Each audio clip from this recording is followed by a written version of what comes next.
de l'environnement en charge de la nouvelle économie du climat, Stéphanie Mbombo, porteuse d'un message du président de la République, Félix-Antoine Tshisekedi Tshilombo, a été reçue par le président de la République du Congo, Denis Sassou Nguesso. La République démocratique du Congo est invitée à prendre part à l'inauguration du siège de la commission climat du bassin du Congo. Vous venez de suivre tout à l'heure en direct sur la radio-télévision nationale congolaise le tout premier conseil des ministres du gouvernement souminois présidé par le chef de l'État, Félix Antoine Tshisekedi Tshilombo. Les grandes lignes de ces tout premiers conseils des ministres, c'est dans les heures qui suivent. Autre fait, c'est ces séminaires de formation sur comment éviter ou encore lutter contre les incendies, un module de sécurité à domicile et pour la communauté, à suivre également dans ces journaux. Bienvenue à toutes et à tous. Les pays du bassin du Congo se serrent le coude pour arrêter une politique commune. La ministre déléguée près du ministère de l'Environnement, Stéphanie Mbombo, porteuse d'un message du chef de l'État, Félix-Antoine Tshisekedi Tshilombo, a été reçue par le président de la République du Congo, Denis Sassou Nguesso. D'autres précisions à travers ces reportages. Le président de la République, Félix-Antoine Tshisekedi Tshilombo, invité à l'inauguration du siège de la Commission du climat du bassin du Congo à Brazzaville, capitale de la République du Congo. La ministre déléguée en charge de la nouvelle économie du climat, envoyée par le chef de l'État, a été reçue par le président Denis Sassou Nguesso du Congo-Brazzaville. Stéphanie Mbombo est porteuse d'un message du président Félix-Antoine Tshisekedi Tshilombo à son homologue. Nous avons discuté sur la commission du climat du bassin du Congo, où le président Sassou, le président de la RDC, voudrait que nous puissions avoir une vision commune sur l'économie du climat, sur le prix du marché carbone, sur une stratégie commune de définir la vision globale africaine du climat. Vous savez, nous devons définir à partir de maintenant où irons-nous, comment vivrons-nous dans 10 ans, 20 ans, comment est-ce que nous définissons notre propre climat maintenant, au niveau des infrastructures, au niveau de l'agriculture et au niveau, au niveau scientifique. Et nous allons continuer ensemble avec des visions communes et c'est comme ça qu'on va peser face aux pays du Nord.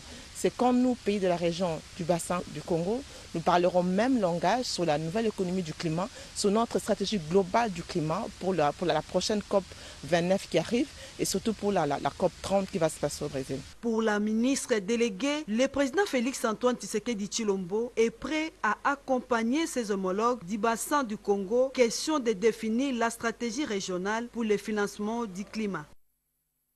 Après sa reconduction au gouvernement, le ministre de la Communication et Médias, porte-parole du gouvernement, Patrick Mouya Katembwe, a repris son travail, nous dit Gaëtan Magalano. Renommé dans le gouvernement souminois, le ministre de la Communication et Médias, porte-parole du gouvernement, en séjour de remise-reprise dans plusieurs ministères, s'est aligné à la décision de sa hiérarchie. Patrick Mouya Katembwe a qualifié ces gestes d'une rencontre de reprise à main, cérémonie symbolique dans son cabinet de la Gombe. Le secrétaire général aux médias donne même le sens de cet événement. C'est-à-dire que nous marquons un pas pour pouvoir continuer. Donc pour ce faire, il fallait qu'on retrace les actes et les actions qui ont été menées lors du premier mandat et reprendre les dossiers en cours et pour pouvoir continuer comme nous disons, continuer les actions. Des dossiers remis au porte-parole du gouvernement par son directeur de cabinet, Maître Nico Lianza, précise que le congrès de l'UNPC, parmi les dossiers qui ont traversé de législature. Nous avons répertorié ces différents dossiers et où le ministre est venu donner une nouvelle dynamique selon une nouvelle philosophie de travail incarnée par la première ministre sous la vision du chef de l'État Félix-Antoine Tshisekedi Tshilombo. Investi le mardi à l'Assemblée nationale, Patrick Mouya et ses collègues du gouvernement souminois seront déjà ce vendredi autour du président de la République pour le premier conseil de ministres du gouvernement souminois. Juste après, le ministre de la Communication et des Médias, Patrick Mouya Katembwe, s'est entretenu avec une délégation des avocats de la République. D'autres détails avec Gaëtan Magalano. Un seul sujet au menu de cette rencontre avec le patron de médias, la restitution de la démarche de la RDC aux instances judiciaires sur la complicité de Appel dans la violation de droits humains en RDC. Minerai de son, Kinshasa accuse Apple de s'approvisionner de manière illégale en matières premières nécessaires à la fabrication de smartphones. Tout passe par le Rwanda, un voisin belliqueux. Les porte-paroles du gouvernement, dans un front médiatique, a trouvé des mots justes pour le nommer. C'est un État receleur et qui a d'autres États, d'autres implications. Au front judiciaire, les avocats de la RDC et ses professeurs déclarent que des actions concrètes sont menées pour faire appliquer le bon droit. Que ce qui se passe dans votre pays, dans l'Est du pays, est inacceptable. Il faut agir, il faut trouver des vecteurs d'influence et nous croyons qu'avec cette action, nous allons pouvoir montrer à la fois aux utilisateurs, aux acheteurs de téléphones qui se vendent aux États-Unis et en Europe pour 1 000 $ la pièce ou 1 000 € la pièce, qu'il y a du sang dans le téléphone. Des produits au prix du sang coulé, et du sang qui continue à couler chaque jour. Les crimes les plus effroyables et les plus réprouvés par la communauté internationale. Un certain nombre d'initiatives qui ont déjà été initiées, dont des actions judiciaires intentées devant les juridictions internationales pour obtenir condamnation du Rwanda du fait des violations, des graves atteintes au droit international, les droits de l'homme et droit international humanitaire commis à l'est du territoire de la République. Crimes contre l'humanité, collaboration entre Kigali et Union européenne, réparation de victimes, des journalistes ont étanché par des questions leur soif. Autant on est dans la diplomatie, dans les militaires, dans les judiciaires, dans l'économique et dans les médiatiques, nous irons encore davantage sur le front médiatique. Vous avez suivi récemment le rapport fait par les journalistes dans le cadre des enquêtes de Forbidden Stories, qui ont apporté une part de lumière dans l'entreprise criminelle et des pillages du président rwandais. Nous allons maintenir la vigilance et nous assurer que nous faisons comme gouvernement tout ce que nous devons faire pour ramener la paix dans l'est de la RDC, mais aussi pour recouvrer nos intérêts qui ont été indûment perçus par ceux qui profitent justement du recel de nos minerais. Outre l'appel, Kinshasa compte poursuivre d'autres multinationales impliquées dans cette guerre d'agression causant plus de 12 millions de morts, un génocide oublié par les grandes puissances du monde. Et de l'autre côté, la directrice générale de la radio-télévision nationale congolaise, RTNC, Sylvie Niembo-Elenge, s'est entretenue avec la délégation syndicale. Le contenu de cette rencontre à travers ses reportages. Pendant 2 jours, les membres du banc syndical de la RTNC et les camps de l'employeur vont devoir renforcer leur capacité en termes de relations entre les deux parties. Animés par l'inspecteur urbain du travail, ces assises ont pour objectif de faciliter à chacune des parties de connaître ses droits et ses compétences dans la limite du possible. Ou mieux encore, connaître les obligations de tous. En organisant ces échanges, la direction générale entend assurer la défense des droits des travailleurs et de l'employeur dans un climat de paix. C'était important aujourd'hui de nous parler. Et nous avons invité comme médiateur l'inspecteur général urbain du travail pour nous aider à nous rapprocher et apporter au sein de la RTNC une certaine convivialité dans la collaboration, parce que nous sommes appelés, à la fois le banc syndical comme employeur, à nous mettre ensemble régulièrement pour orienter et surtout mettre en œuvre la vision du chef de l'État, le président de la République, qui a bien voulu nous confier ce mandat. Et donc nous sommes appelés à nous saisir de sa vision et de pouvoir l'implémenter ensemble au sein de la radio-télévision nationale congolaise. Pour le président de la délégation syndicale de l'administration centrale, ces échanges sont d'une importance capitale. On suppose qu'après ces séances, le chemin sera désormais balisé pour une bonne collaboration, parce que la finalité pour l'employeur, c'est avoir une télévision nationale qui fonctionne correctement. Il va falloir que les travailleurs, donc les ressources humaines, soient aussi prises en compte, c'est-à-dire les conditions du travail soient améliorées. Démarré le jeudi 13 juin, les travaux se clôturent ce vendredi 14 juin 2024. J'en parlais dans les titres, un séminaire de formation sur comment éviter ou encore lutter contre les incendies samedi a été organisé à Kinshasa un module de sécurité à domicile et pour la communauté. Rodé Panda nous en parle dans ses reportages. Le risque d'incendie reste permanent, mais il peut être évité en prenant des précautions. Il faut donc en avoir l'information sur l'utilisation des matériels flammables. D'où l'importance de ce séminaire organisé par la structure Femmes d'Afrique Magazine en collaboration avec SARL, CEPI, Consting, une entreprise spécialisée en sécurité incendie autour de 2 thèmes. Le premier, feu et conséquences, suivi d'un autre sur les fondamentaux de la sécurité incendie. Au premier plan, ce sont les professionnels des médias intéressés, spécialement les femmes, qui ont été sensibilisées afin d'agir rapidement pour prévenir les conséquences néfastes. Boris Gonda, formateur, a plus martelé sur la dangerosité du gaz et autres substances flammables. Si vous utilisez du gaz pour la cuisine, éloigner le gaz loin de lieu où se trouvent les gens. Donc il y a des mesures préventives qu'il ne faut pas négliger de façon qu'on arrive à une fin où on peut éliminer beaucoup de risques. Si on fait des efforts tous pour changer la donne, le Congo sera en sécurité. L'organisatrice de ce séminaire, Christelle Mpongo, éditrice du magazine Femmes d'Afrique, explique le bien fondé de cette formation. Avec FPI Consulting, j'ai trouvé mieux. Pourquoi ne pas sensibiliser la population congolaise sur les méfaits et les dangers que nous courons? Et sur ce, nous demandons vraiment l'accompagnement du gouvernement. Pour les représentants du secrétaire général au ministère de l'Intérieur et Sécurité, nul ne peut se prévaloir de son ignorance. Ce genre d'activités nous permettent vraiment d'enrichir notre connaissance dans le domaine de prévention des incendies. Il faudra que notre population puisse savoir comment elle doit se prendre lorsqu'elle se retrouve devant un incendie. L'incendie, c'est une étincelle qui peut raser des espaces. Il faut donc y veiller pour éviter les pires.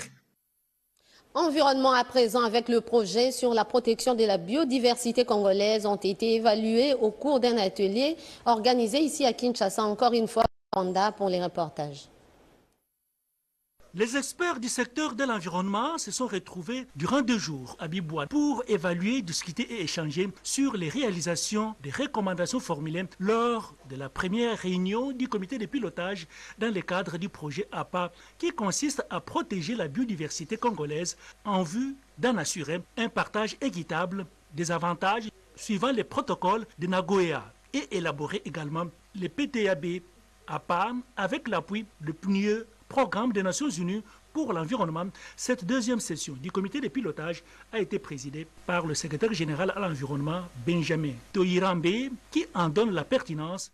Il y a eu beaucoup de recommandations à la première session, mais on a connu un peu de retard à notre niveau et on s'est rattrapé quand les documents étaient signés par son Excellence Madame la ministre d'État, ministre de l'Environnement et du Développement durable. Nous allons voir le plan du travail qui a été élaboré par l'agence d'exécution. Si ça se trouve dans la ligne du document du projet, alors nous allons adopter et donner encore à l'agence d'exécution pour continuer à réaliser les travaux du projet. L'agence d'exécution de ce programme APA, à travers son PCA et les responsables du programme des Nations Unies pour l'environnement, le docteur, voient l'importance de ces projets tout en saluant les avancées déjà enregistrées. C'est le deuxième comité de pilotage pour voir les mesures qui ont été appliquées et ce qui reste à... Dans l'actualité, c'est aussi ces naufrages qui s'est produit sur les lacs Mai-Ndombe. Le bilan fait état de plusieurs morts. La nuit du lundi 10 au mardi 11 juin 2024 a été catastrophique pour la province du Mai-Ndombe. Sur la rivière Kwa, près du village Lidiba, dans les territoires de Mouchi, une baleinière en partance pour Kinshasa a fait naufrage. Bilan provisoire, 86 personnes sont mortes et on de nombre une centaine de rescapés.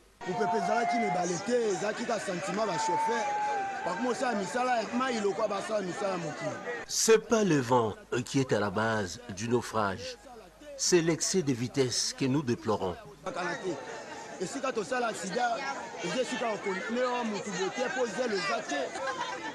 Le conducteur n'a pas respecté les normes en matière de navigation.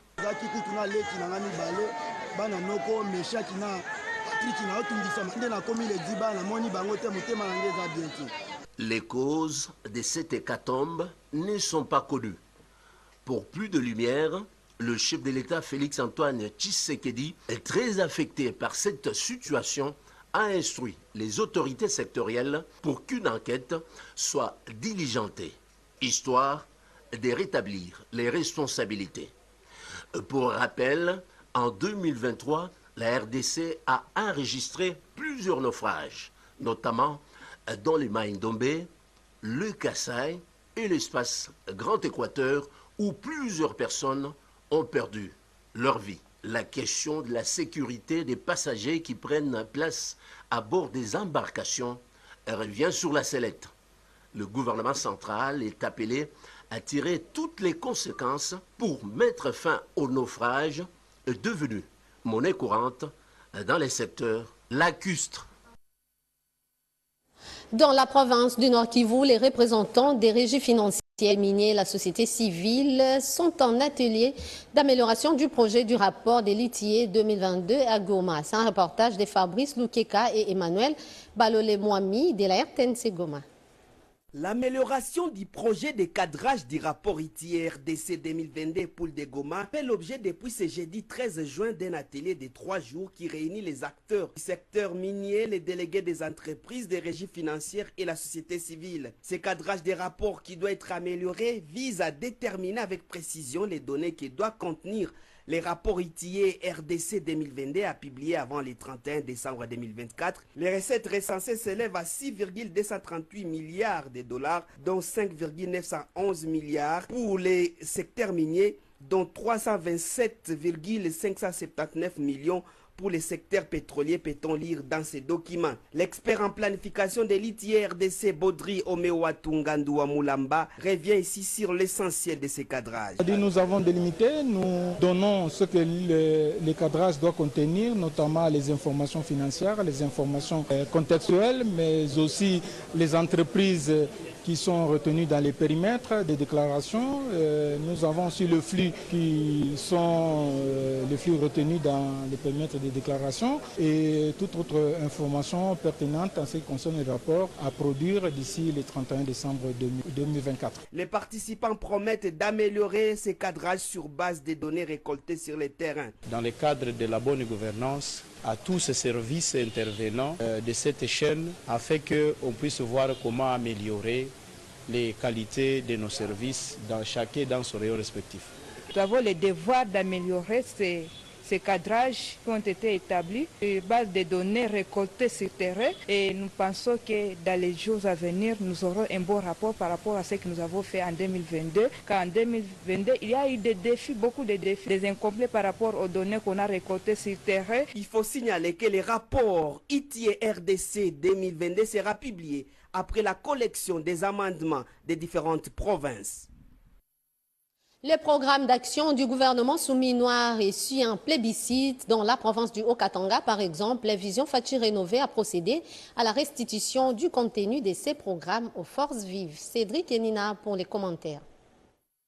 Un premier grand oral réussi qui a redonné de l'espoir à tout un peuple. L'instant a été pour le Congolais historique, car les contenus du programme d'action gouvernemental s'avèrent une véritable architecture de développement calquée sur les 6 piliers énoncés dans le discours d'investiture du chef de l'État Félix-Antoine Tshisekedi. À Lubumbashi, dans le Haut-Katanga, Vision Fachi rénovée a accueilli avec joie ce changement des paradigmes qui met en avant-plan le social de la population. Kalimboui, président national de la Vision Fachi rénovée, en a profité pour lancer un vibrant appel en vue d'une mobilisation autour de ces programmes gouvernementaux qui va, selon lui, contribuer au redécollage de l'économie nationale. Parlant du retour de la paix dans la partie est du pays, Kalimboui a salué les efforts consentis dans le renforcement du système de défense, tout en insistant sur la part réservée à d'autres secteurs vitaux de la nation tels que la santé et l'éducation, symbolisés respectivement par la couverture santé universelle et la gratuité de l'enseignement. Au chapitre provincial, Vision Fachi rénovée a réitéré son attachement au gouverneur du Haut-Katanga, Jacques Kaboula Katui. Les épreuves du test national des sélections et d'orientation scolaire professionnelle TENASOSP, édition 2024, s'est bien déroulée dans la ville de Matadi, province du Congo central. Revenons sur le lancement de ces épreuves par le maire de cette ville.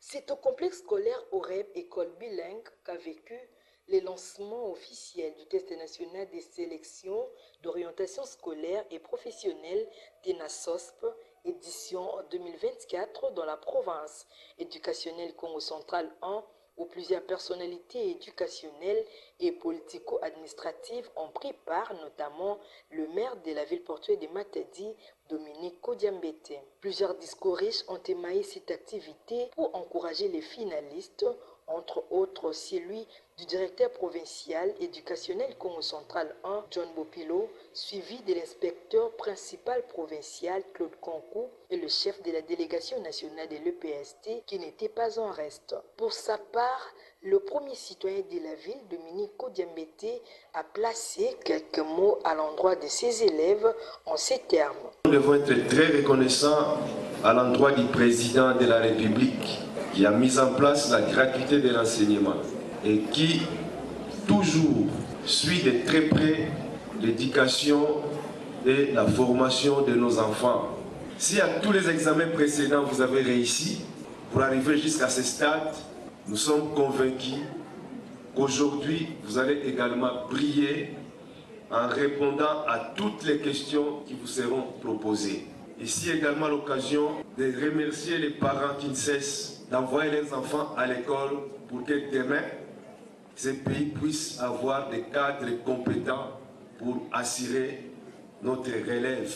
Et s'en suivra l'ouverture de la malle des items. Après leur entrée dans les locaux, la ronde s'est poursuivie au complexe scolaire Tiadissi, puis les collèges Vuvuketo pour chuter à l'école primaire Londé, toujours dans la commune de Matadi.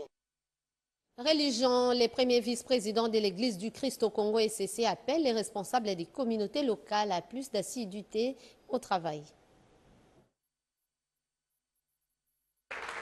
La rencontre de ces jours a offert au premier vice-président de l'Église du Christ au Congo, SCC, le révérend pasteur Jean-Moïse Maté-Somouké, l'opportunité de faire appel aux membres de la 8e communauté des églises pentecôtes en Afrique centrale, CEPAC, et ses frères et sœurs de la communauté Rega au travail pour la réalisation des différents projets initiés au niveau de sa communauté, notamment le projet d'entrepreneuriat de jeunes. Un projet visant à préparer le jeune désœuvré de l'Église aux différents métiers pour leur autonomisation. Il était question également pour les membres de la communauté Rega de présenter leurs sincères félicitations au premier vice-président de l'ECC pour son élection. Nous attendons qu'il soit davantage performant, comme il a été déjà plusieurs fois pasteur de paroisse et surtout 2 fois représentant légal d'une de nos communautés.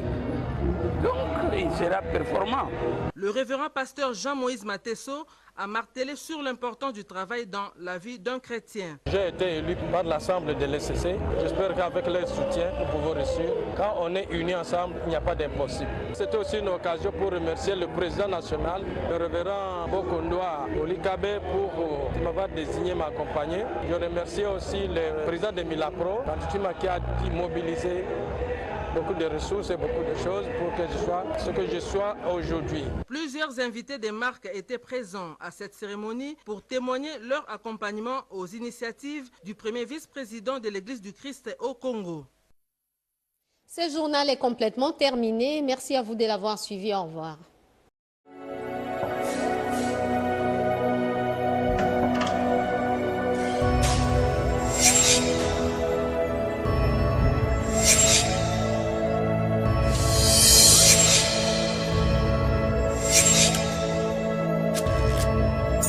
Abonnez-vous sur Pifo Télévision, vous informer sur notre devoir.